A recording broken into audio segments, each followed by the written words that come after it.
نحمدہ ونصلی علی رسولہ الکریم اما بعد۔ ترجمے والے قرآن پاک کا صفحہ نمبر 892، 24واں پارہ، سورہ حامیم سجدہ، دوسرا رکوع، آیت نمبر 13 تا 16۔ اعوذ باللہ من الشیطان الرجیم، بسم اللہ الرحمن الرحیم۔ فَإِنْ أَعْرَضُوا فَقُلْ أَنذَرْتُكُمْ صَاعِقَةً مِثْلَ صَاعِقَةِ عَادٍ وَثَمُودَ إِذْ جَاءَتْهُمُ الرُّسُلُ مِنْ بَيْنِ أَيْدِيهِمْ وَمِنْ خَلْفِهِمْ أَلَّا تَعْبُدُوا إِلَّا اللَّهَ قالوا لو شاء ربنا لأنزل ملائكة فإنا بما أرسلتم به كافرون فأما عاد فاستكبروا في الأرض بغير الحق وقالوا من أشد منا قوة أولم يروا أن الله الذي خلقهم هو أشد منهم قوة وكانوا بآياتنا يجحدون فأرسلنا عليهم ريحا صرصرا في أيام نحسات لنذيقهم عذاب الخزي في الحياة الدنيا ولعذاب الآخرة أخزى وهم لا ينصرون۔ صدق اللہ العظیم۔ پچھلے رکوع میں آیا تھا کہ مشرکین کہتے ہیں کہ آپ جس چیز کی ہمیں دعوت دیتے ہیں، توحید کی، رسالت کی، آخرت کے عقیدے کی، ہمارے دلوں میں تو آپ کی بات اتر ہی نہیں سکتی، اس لیے کہ ہمارے دل غلاف کے اندر بند ہیں۔ ہمارے کانوں میں آپ کی بات نہیں پہنچ سکتی، اس لیے کہ ہمارے کانوں میں ڈاٹ ہیں، ہمارے اور آپ کے درمیان پردے ہیں۔ تو اللہ تعالیٰ نے پھر دلائل کے ذریعے سمجھایا کہ دیکھو تم مانتے ہو کہ آسمان اور زمین کا خالق بھی اللہ ہے، مالک بھی اللہ ہے، تو پھر یہ بات کیوں نہیں تسلیم کرتے کہ معبود بھی صرف وہی اکیلا ہے۔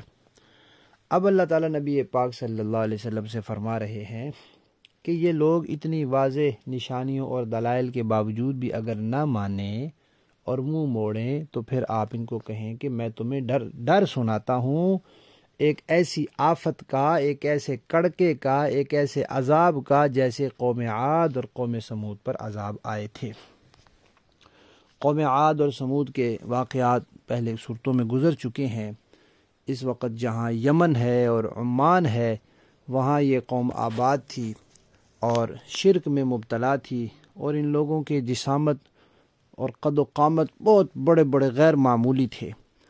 تو ان کے پاس اللہ تعالیٰ نے ہود علیہ السلام کو بھیجا، وَإِلَىٰ عَادٍ أَخَاهُمْ هُودًا، لیکن قوم نے نہیں مانا۔ یہاں اللہ تعالیٰ نے فرمایا کہ رسول جو اللہ نے بھیجے انہوں نے ہر ممکن کوشش کی۔ یہ محاورے میں بتایا اس کو کہ رسول ان کے آگے سے بھی آئے، پیچھے سے بھی آئے، یعنی ہر ممکن انہوں نے کوشش کی ان کو سمجھانے کی، لیکن انہوں نے آگے سے کیا کہا کہ واہ، اگر اللہ نے کسی کو رسول اور نبی بنانا ہوتا تو اللہ کسی فرشتے کو بناتے، بھلا انسان کو کیوں بنایا؟ تو ہم پہلے بھی عرض کر چکے ہیں کہ جو خدا کے سوا کسی اور کے لیے خدائی صفات کا عقیدہ رکھتے ہیں ان کے لیے یہ بات گلے سے اترتی ہی نہیں کہ کوئی انسان بھی نبی ہو سکتا ہے۔ اس وقت بھی ایسے تھا، وہ کہتے تھے کہ بھلا انسان کیسے نبی ہو سکتا ہے، یہ تو نہیں ہو سکتا کہ انسان نبی ہو۔ اور آج بھی جو لوگ ایسے اللہ کے علاوہ دوسری شخصیات، بزرگوں، ولیوں، نبیوں کے بارے میں ایسے عقیدے رکھتے ہیں ان کو بھی یہ بات سمجھنی مشکل ہوتی ہے کہ بھلا نبی کیسے انسان اور بشر ہو سکتا ہے۔ وہ کہتے ہیں نہیں یہ نہیں ہو سکتا کہ نبی انسان اور بشر ہو۔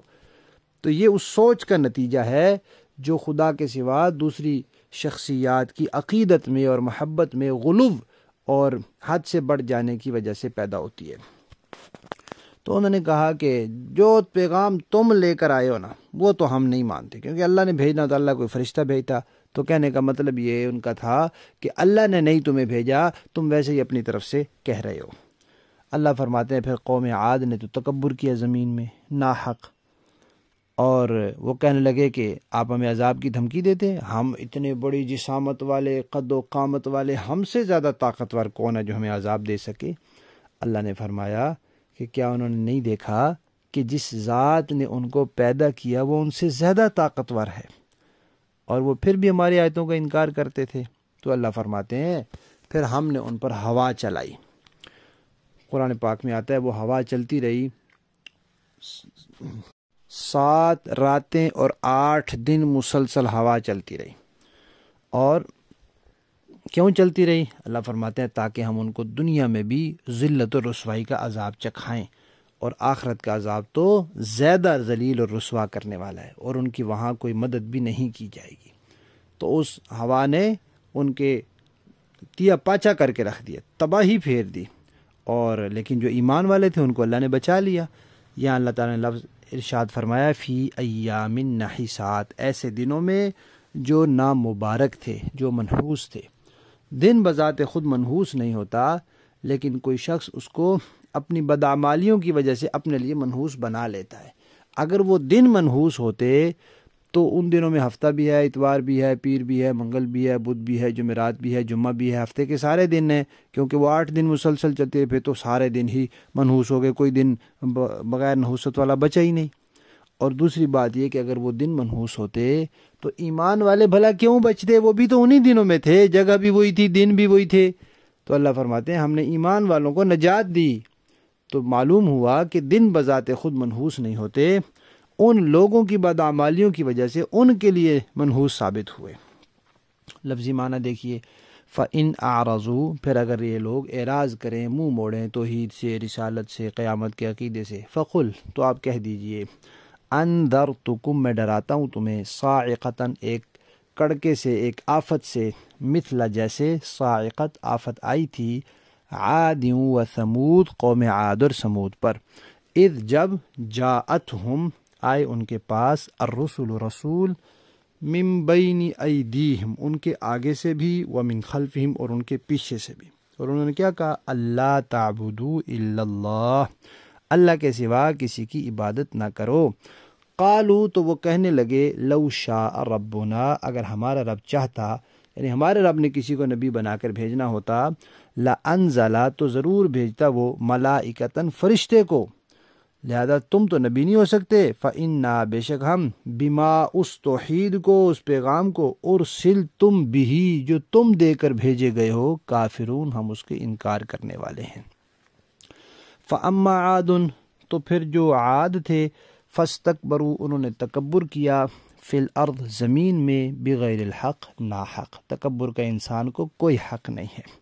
وقالوا، اور انہوں نے کہا، من اشد، کون زیادہ ہے، منا، ہم سے، قوتاً، طاقت میں، کہ جو ہمیں عذاب دے سکے۔ اولم یروا، کیا انہوں نے نہیں دیکھا، ان اللہ، کہ اللہ تعالی، الذی خلقہم، جس نے ان کو پیدا کیا، ہوا اشد، وہ زیادہ ہے، منہم، ان سے، قوتاً، طاقت میں، وکانوا، اور وہ تھے، بآیاتنا، ہماری آیات کا، یجحدون، انکار کرتے۔ فارسلنا، پھر ہم نے بھیجی، علیہم، ان پر، ریحن، ایک ہوا، سرسرن، تند و تیز، یعنی آندھی، سخت ہوا بھیجی، فی ایام، ایسے دنوں میں، نحسات، جو ان کے لیے منحوس ثابت ہوئے، لنذیقہم، ہوا اس لیے بھیجی تاکہ ہم چکھائیں انہیں، عذاب الخزی، ذلت اور رسوائی کا عذاب، فی الحیات الدنیا، دنیا کی زندگی میں، وَلَعَذَابُ الْآخِرَةِ، اور آخرت کا عذاب، اخزا، زیادہ رسوا کرنے والا ہے، وَهُمْ، اور وہ لوگ، لا ينصرون، مدد بھی نہیں کیے جائیں گے، یعنی وہاں ان کی کوئی مدد نہیں کرے گا۔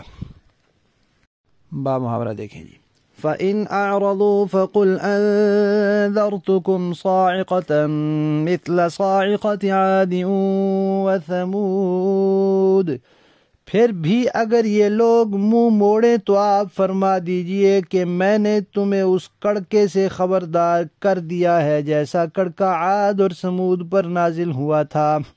اذ جاءتهم الرسل من بين أيديهم ومن خلفهم ألا تعبدوا إلا الله، یہ اس وقت کی بات ہے جب ان کے پاس پیغمبر کبھی ان کے آگے سے اور کبھی ان کے پیچھے سے یہ پیغام لے کر آئے کہ اللہ کے سوا کسی چیز کی عبادت نہ کرو۔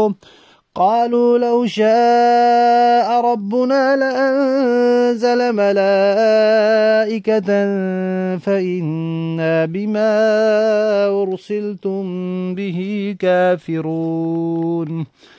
انہوں نے کہا کہ اگر ہمارا پروردگار چاہتا تو فرشتے بھیجتا، لہذا جس بات کے ساتھ تمہیں بھیجا گیا ہے ہم اس کو ماننے سے انکار کرتے ہیں۔ فَأَمَّا عَادٌ فَاسْتَكْبَرُوا فِي الْأَرْضِ بِغَيْرِ الْحَقِّ وَقَالُوا مَنْ أَشَدُّ مِنَّا قُوَّةً۔ پھر عاد کا قصہ تو یہ ہوا کہ انہوں نے زمین میں ناحق تکبر کا رویہ اختیار کیا اور کہا کہ کون ہے جو طاقت میں ہم سے زیادہ ہو۔ اولم يروا ان اللہ الذی خلقهم هو اشد منهم قوة وكانوا بآیاتنا یجحدون۔ بھلا کیا ان کو یہ نہیں سوجھا کہ جس اللہ نے ان کو پیدا کیا ہے وہ طاقت میں ان سے کہیں زیادہ ہے اور وہ ہماری آیتوں کا انکار کرتے رہے۔ فَأَرْسَلْنَا عَلَيْهِمْ رِيحًا صَرْصَرًا فِي أَيَّامٍ نَحِسَاتٍ لِنُذِيقَهُمْ عَذَابَ الْخِزْيِ فِي الْحَيَاةِ الدُّنْيَا وَلَعَذَابُ الْآخِرَةِ أَخْزَىٰ وَهُمْ لَا يُنصَرُونَ۔ چنانچہ ہم نے کچھ منحوس دنوں میں ان پر آندھی کی شکل میں ہوا بھیجی تاکہ انہیں دنیاوی زندگی میں رسوائی کے عذاب کا مزہ چکھائیں، اور آخرت کا عذاب اس سے بھی زیادہ رسوا کرنے والا ہے اور ان کو کوئی مدد میسر نہیں آئے گی۔ صدق اللہ العظیم۔